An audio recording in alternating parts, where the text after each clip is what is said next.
ભરૂચ લોકસભાની બેઠક પર ભાજપના ઉમેદવારનો દાવો કરતા પાતળી સરસાઈથી વિજય થયો છે। તેમ છતાં આ બેઠક પર ચૂંટણી લડી રહેલા 13 પૈકી 11 ઉમેદવારોની ડિપોઝિટ ડૂલ થઈ ગઈ છે।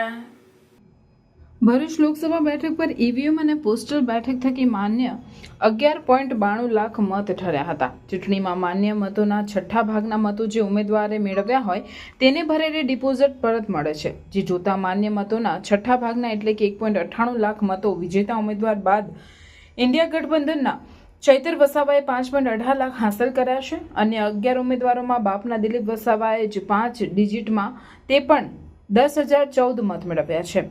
એક સમયના કિંગમેકર ગણાતા ઝઘડિયાના છોટુ વસાવા પણ 2019ની ચૂંટણીમાં પોતાની ડિપોઝિટ બચાવી શક્યા ન હતા।